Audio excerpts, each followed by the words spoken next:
Hello အားလုံးပဲမင်္ဂလာပါကျွန်တော်ချော်ကဝမ်ဆိုးပဲဖြစ်ပါတယ်ဒီနေ့မှာကျွန်တော်က Minecraft ထဲမှာဒီဂန်တုံဒုတိယဂန်တုံတစ်ခုကို review ပေးသွားမှာဖြစ်ပါတယ်ဗောနော် Okay view လေးမစခင်မှာကျွန်တော်ပြောစရာတစ်ခုရှိရပါတော့အဲ့ဒါဘာလဲဆိုတော့ကျွန်တော်ကိုဒီအတွန် review လုပ်ခိုင်းတဲ့ brother ရဲ့အတွန်တွေကျွန်တော်လုပ်ပေးချင်တယ်ဗောနော်ဒါပေမဲ့ဒီ brother ပြောတဲ့အအတွန်ကတချို့ brother ပြောတဲ့အအတွန်ကဗောနော်သူက Java အတွန်ဖြစ်နေတယ်ဗောနော်ဒီဘာတော့အတွန်မဟုတ်ဗောနော်အဲကြောင့်မို့ကျွန်တော် review လုပ်ပေးတဲ့အဲ့ပေမဲ့လေသူတို့ကဒီကျွန်တော်ဖုန်းထဲမှာဆော့လို့မရဘူးဖြစ်မှာဗောနော်ဘာလို့ဆိုတော့သူက Java အတွန်ဖြစ်လို့ဗောနော်ကျွန်တော်ခုတင်ပေးတဲ့အတုံးတွေတော်များကဒီဘာတော့တုံးပဲပေါ့နော်ဒီ Java တုံးမဟုတ်ဘူးပေါ့နော်ဘာတော့ဆိုတာဒီကျွန်တော်ဖုန်းမှာဆော်တဲ့ Minecraft မှာထုတ်ထားပေးတဲ့အတုံးတွေပေါ့နော်ဒီ Java ဆိုတာကျွန်တော်ဒီ PC တမားတွေထွက်ထားပေးတဲ့အတုံးတွေကိုကျွန်တော် Java တုံးလို့ခေါ်ရပါတော့ Okay အဲ့ဆိုရင်ကျွန်တော်ရဲ့ video ကိုရိုက်တဲ့ဆိုလို့ရှိရင် like subscribe လုပ်မမိခဲ့ပါနဲ့ Okay အဲ့ဆိုရင်ချင်းမဆွဲရဲ့ video စလိုက်အောင်ဗ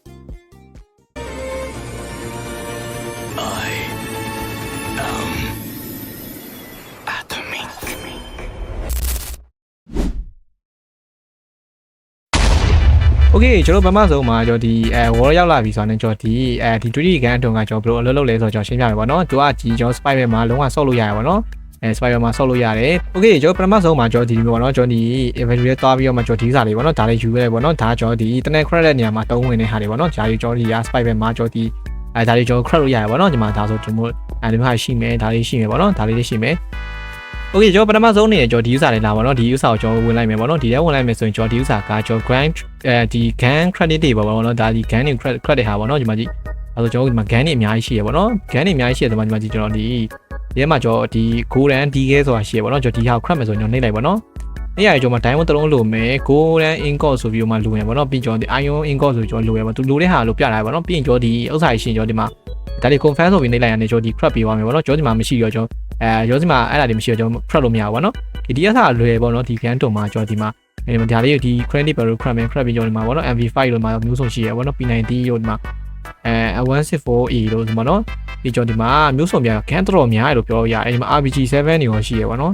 ဒီမှာ ATVN လည်းရှိတယ်တော်တော်လေးမှရပေါ့နော် EKN လည်းရှိတယ် Okay အဲ့ဆိုကျွန်တော်ဒီဘက်တစ်ခုကကျွန်တော်ဘာလုပ်တဲ့ဟာလဲဆိုတော့ဒီစာကျွန်တော်ကြီးစံနေ credit ဟာပေါ့နော်ဒီမှာကြည့်ဒါဆိုကျွန်တော်ကြီးစံနေ credit ဟာပေါ့ဒီမှာကြီးစံနေကုန် credit ရမယ်ပြောမှဆိုရင်ဒီအတွန်းကတော်တော်လေးကိုမိုက်တယ်ပေါ့နော်ကျွန်တော် Spider မှာဆော့ရင်လုံးဝလွယ်တယ်ပေါ့နော် gun crab ကိုလွယ်မယ်ဒီမှာကြီးကိုဒါဆိုကျွန်တော် copper iron လိုမယ်ပြီး gun ပေါင်းတာ3ခုဆိုပြီးလွယ်ပေါ့နော်အဲ့လိုမျိုးကျွန်တော်ကြီးစံနေ crab ရတယ် Okay သူတောင်းတာတွေပေးလိုက်ပြီဆိုရင်ကျွန်တော်ဒီကြီးစံနေ crab ရတယ်ပေါ့နော် Okay ပြီးရင်ဒီတစ်ခုကကျွန်တော်ဗာလဲဆိုတော့ဒါကကျွန်တော်ဒီတနက်ကိုကျွန်တော်တနက်တွေဘာတွေကိုကျွန်တော်ဒီမှာ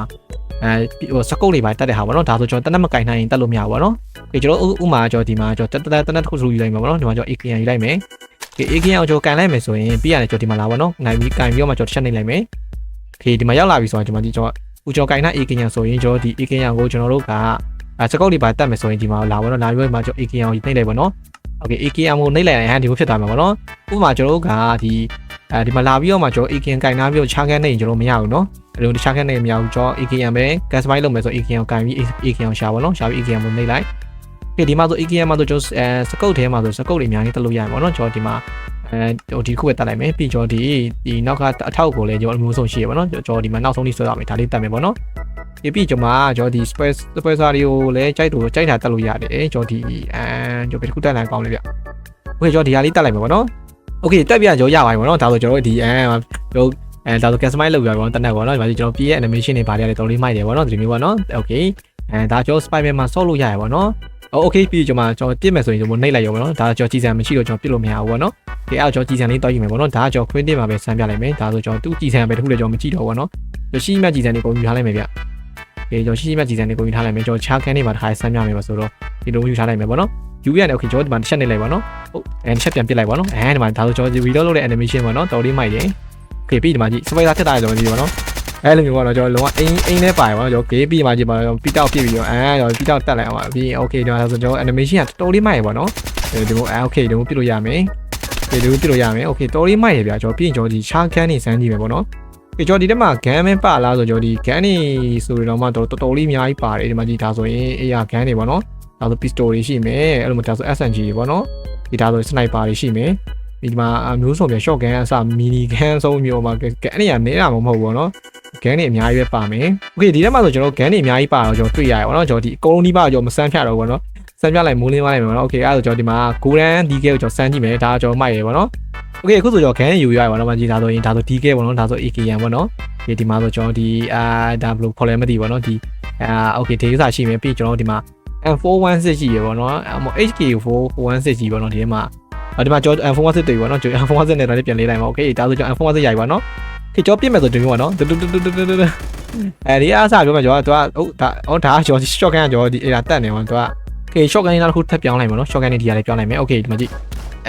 shotgun လေးပြောင်းမယ်ပေါ့နော်ပြီးကျွန်တော်ကန်ရင်တို့ animation ပါမယ်ကျွန်တော်ဒါဆို RPG ပေါ့နော်โอเคကျွန်တော် gun လေးယူပြီးသွားပြီဆိုရင်ကျွန်တော်စမ်းကြည့်မယ်ပေါ့နော်ဒီမှာဒီမှာ DK ပေါ့နော်ဟုတ်ကြည်စံမရှိဘူးပေါ့နော်โอเคကြည်စံထည့်လိုက်မယ်ဒီမျိုးပေါ့နော်မိုက်တယ်ပေါ့နော်တော်တော်လေးမိုက်တယ်အိုးဒီမှာကြည့်ပါတော့တေးပါဥစ္စာလည်းမိုက်တယ်အိုးဒီလိုမျိုးတော်တော်လေးမိုက်ပြီဗျ sound effect တွေကโอเคဒီလိုမျိုးပေါ့နော်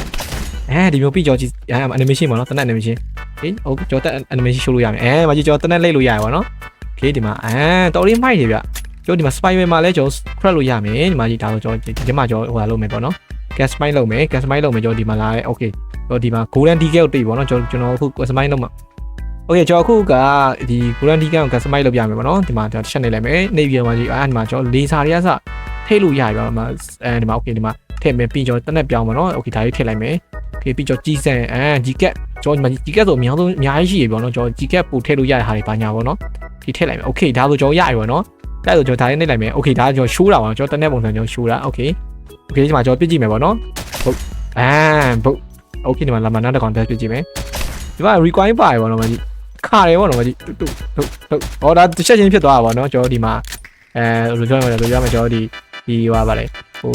survivor တက်လိုက်လို့ပေါ့နော်နည်းနည်းပြည့်ရှင်မှာဖြုတ်ဒီမှာကြည့်ကျွန်တော်ပြစ်လိုက်နေမထိဘူးပေါ့နော်မကြီးအိမ်ပါရပေါ့နော်ကျွန်တော်ဒီမှာထိပါရန်ကောင်းသွားပြီပေါ့နော်ချက်တစ်ချက်နှစ်ချက်သုံးချက်ဒါထားဆိုကျွန်တော်တငယ်ချင်းနေနဲ့စောက်လို့ရတယ်ဒီကျွန်တော်ဒီမှာကျွန်တော်ပြစ်လိုက်မယ်โอเคတော်လေးမိုက်ရဗျโอเคထားဆိုကျွန်တော်ဒီတနက်ရည်စမ်းကြည့်မယ်ပေါ့နော်ဒါကြီးကတော်တော်ကြီး OP ရပေါ့နော်ဒီတက်ရအောင်ကြည့်ရဟုတ်ကြီးစံကုန်သွားတယ်โอเคထားဆိုကျွန်တော်ကြီးစံထည့်ရမယ်ပေါ့နော်โอเคကျွန်တော်ကြီးစံထည့်ပြရတယ်ကျွန်တော်ပြစ်မယ်ပေါ့နော်โอเคကျွန်တော်ဒီတနက်ကိုလည်းကျွန်တော် smile လုပ်ကြည့်မယ်ဗျရော့โอเคဒီမှာကြီးကြီးစံပြန်တော့ထည့်နေဒီမှာတော့ပြီးကျွန်တော်ဒီမှာဘတ်တာလေးအစားရှိရပေါ့နော်ကျွန်တော်ကြီးဟိုကန်အကြီးရှိရမလို့ဒီမှာဒီကန်တော့ smile လုပ်လို့မရဘူးပေါ့โอเคကျွန်တော် iPhone 16 smile လုပ်မယ်ဗျ iPhone 1A โอเคတနေ့ကတော်လေးဖိုင်သွားပြီပေါ့နော်ကျွန်တော်လီစာလေးဖိုင်ထည့်လိုက်တာပေါ့ဒီမှာတော့ကြည့်ပါနော်ကျွန်တော် animation တွေပါလေမိုက်တော့မိုက်ပါတယ်ပေါ့နော်โอเคကျွန်တော်ဒီမှာပြစ်ကြည့်မယ်ဗျတော်လေးမိုက်ပါနော်โอเคဒီအတွန်းလဲကျွန်တော်ဒီပေါ့နော်ဒီတနေ့ 2D ကန်အတွန်းကလည်းဒီဘရာတယောက်ဘရာလေးဘရာချုပ်ဘရာလေးလာပြောထားတာပေါ့နော်ဒီအတွန်း review လုပ်ပြီးတော့ကျွန်တော်လုပ်ပြရပါနော်ဒီမှာကြည့်ဒါဆိုတော်မိုက်ရဗျโอเคတော်လေးမိုက်တယ်โอเคဒါဆိုဒီမှာ shotgun ပေါ့နော် shotgun ဆိုလည်းဒီမှာကြည့်ပါနော်ပေါင် animation ကတော်လေးမိုက်ပါနော်မကြည့်မှာကြည့်ချိုးလို့ရတယ်တနက်ကိုโอเคဒီမှာဒီလိုမျိုးโอเคဒီမှာသူကတေချာလေးချိုးတာဗျတော်လေးမိုက်တယ်ကြီးစံနေပါထုတ်ကြည့်ရတယ်တော်လေးမိုက်ရောနော်ဘုံတော်လေးမိုက်ပါနော်ကျွန်တော်ဒီမှာโอเคပြီးရမှာ RPG ကိုစမ်းကြည့်မယ်ပေါ့နော်ကြည့်ကြည့်မယ်ဗျRPG ထည့်မယ်တော်လေးမိုက်ပါနော်ကျွန်တော် RPG ကိုရှိုးကြည့်အောင်ဗျshit ကျွန်တော် RPG ကိုရှိုးလိုက်မယ်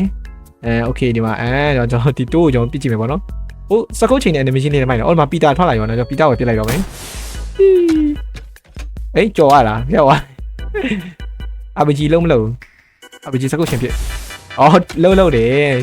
ဒီစမ်းမမြင်ရပါတော့သူဥစားနည်းနည်းပြန်ပြင်ဖို့လိုရပါတော့โอเคလိုမျိုးโอเคတော်လေးမိုက်တယ်မှာရှိုးမယ်ဒီစမ်းထုတ်ကြည့်မယ်ပြောရမယ်ဆိုတော်တော်လေးမိုက်ရပါတော့ဒီကအတုံးကโอเคအဲ့လိုမျိုးโอเคကျွန်တော်နည်းနည်းများနေရောဒီကရှိုးတာဒီကျွန်တော် sniper ကန်ကြည့်အောင်ပြန်ကျွန်တော် sniper ဒီမှာလည်းအများကြီးရှိရပေါ့ SKS တို့NK40 တို့ပေါ့နော်ဒီမှာ81ကျွန်တော်စမ်းကြည့်မယ်โอเคအဲ့တော့ဒီမှာကျွန်တော်81နဲ့ကျွန်တော်ပြစ်မယ်ဟောင်းဟာ81အိမ်လွဲနေပေါ့နော်ထိပါပြီโอเคတော်လေးမိုက်ပြီဗျโอเคကျွန်တော်ဒီကျွန်တော်ဒီမှာလာမယ်81နှိပ်မယ်ကျွန်တော်စကုတ်ပဲတက်လို့ရပါပေါ့နော်81ကအဲ့တော့ကျွန်တော်ဒီအဲ့ထုတ်ကိုတက်မယ်ဗျာရှုပ်လို့အဲ့ထုတ်ကိုပဲတက်မယ်โอเคဒီမှာကြည့်လိုက်အောင်အဲ့ကျွန်တော်ဒီစကုတ်ရွှေ့ရရမ်းမြန်သွားပါနော်မကြီးကျွန်တော်မိုင်းမဆိုရတဲ့တော့ရှိမှာပေါ့နော်ဟောဖောင်းဟာအဲ့စကုတ်နဲ့ပြစ်တာလွဲတယ်ဆိုတာဟုတ်တော့ဒီမှာစကုတ်နဲ့ပြစ်လို့လွဲရင်တော့မဟုတ်တော့ဘူးဒီမှာဒီမှာထိပါကျွန်တော် slide ကိုပြစ်မယ်ဗျအိမ်လွဲနေတယ်မကောင်းဘောင်တကြီးတနက်ဗျဒီတော်လေးမိုက်ရပါတော့ဒီမှာကြည်တန်ထက်တဲ့ animation တွေမိုက်တယ်ဖောင်းကျွန်တော်ဒီတကြီးတနက်ကိုကျွန်တော်တို့ဒီကန်ဆယ်မိုက်တော့လုပ်ကြည့်အောင်ရမှာမသိโอเคဒီမှာရှိတာပဲမသိဘူးပေါ့နော်ပီဆိုထဲမှာပဲရှင်မရှိဘူးဗျမရဘူးနော်ဒီအားကျွန်တော်တနက်ကျွန်တော်ရှိုးကြည့်မယ်โอเคဒီမှာရှိုးကြည့်မယ်ဗျတနက်ကြီးစံထက်တော့ကျင်လေမလားမသိဘူး ဟုတ်တော့တနက်ကြီးစမ်းပဲချိုးလာဗျာဒီထဲမှာနဲ့မလဲဘူးဗောနော်ဒီအောက်ကျော်ရိုးဒီကဲကိုချမ်းကြည့်မယ်ဗျဒီမှာသူလဲဗောနော်သူလဲချင်တာကျွန်တော်ဒီမှာဒါဆိုလည်းလိုပဲလဲဗောနော်ကြီးစမ်းဝက်တွေပဲပြစ်ပြီးတော့စစ်တာဗျတော်လေးမိုက်တယ်ဒီအောက်ကျော်ဒီမှာထပ်ပြစ်ကြမယ်ဟုတ်ဝေးပါဒီမျိုးဂိုးလန်ဒီကဲတော်လေးလာဗျာကျွန်တော်ဒီထဲမှာဂိုးလန်ဒီကဲတော်လေးကြိုက်တယ်ဒီအောက်ကျွန်တော် SNG တဲ့ကျွန်တော်ဘတ်တာကိုစမ်းကြည့်မယ်ဗောနော်ဘတ်တာကိုကျွန်တော်ပတ်တာကိုကျွန်တော် customize လုပ်ကြည့်မယ်ဒီဒါဆို fine wine ဗောနော်ကျွန်တော်တော်လေးမိုက်ပါပြီဒီမှာကြည့်ဒီမှာဒါ SNG ဗောနော်ဟုတ်ဒါဘတ်တာကြီးစံပဲကြည့်ရောကြီးကက်ရဲ့ကြီးပဲဒီအောက်ကျွန်တော်ဒီမှာပြစ်ကြည့်မယ်ဗောနော်ဟုတ် shit တော့မိုက်ရဗောနော်ဒီမှာကျွန်တော် animation show ကြည့်အောင် oh shit မိုက်တယ်နော်လုံးဝ customize လုပ်ထားတာလုံးဝ share လုံးဝချစ်စိန်ရမှာ animation နဲ့ good okay ကျွန်တော် animation နဲ့ကောင်းတယ်ဟောကျွန်တော်ပြစ်ကြည့်မယ်စကိုချိန်ပြစ်မယ် okay ပြီးရင်ကျွန်တော်ဒီမှာတော်လေးမိုက်တယ်ဗောနော်Okay အဲ့တော့ဒီတခြားကန်နေလည်းလိုက်စမ်းကြည့်မယ်ဗောနော်ဒီမှာတခြားကန်နေလည်းစမ်းကြည့်မယ်တော်လေးမိုက်ပါတယ်သူတခြားကန်နေလည်းမိုက်တယ်ဒီဒါပီဆိုဗောနော်အိုးတစ်ချက်မှမထိဘူးလေညနေနဲ့များတော့ဟာကြီးရတစ်ချက်မှမထိဘူးလေအဲ့လိုတစ်ချက်မှမထိဘူးဆိုတော့ဒီပီဆိုလာရဗျ Okay ပြီးကြောကြီးစံနဲ့ထည့်ကြည့်မယ်ဗောနော်ပြီးကျွန်တော်ပြစ်ကြည့်မယ်မိုက်တယ်ဗျဒီတစ်ခုလည်းမိုက်တယ်ဗောနော် Okay ကျွန်တော်အဲ့တစ်ခုကျွန်တော် customize လုပ်ကြအောင်ရှိလားမရှိတော့ဒီထဲမှာတင်နေမရအောင်ဗျဒီကောင် customize လုပ်လို့မရသေးဘူးလေ Okay အဲ့ဆိုရင်ကျွန်တော်ရဲ့ view လေးကိုကြိုက်တယ်ဆိုလို့ရှိရင် like subscribe လုပ်မမေ့ခဲ့ပါနဲ့ကျွန်တော်ဒီတခြားအတုံတွေကို review လုပ်ပြီးလာခဲ့မှာဗောနော် Okay ကျွန်တော်ရဲ့ video ကိုကြည့်ပြီး like and subscribe လုပ်ဗောနော်မလုပ်ရင်မှကျွန်တော်ဒီ game နဲ့ပြင်မှာဗောနော် Okay အဲ့ဆိုရင်ကျွန်တော်နောက် video နဲ့ပြင်လာခဲ့မှာဗောနော်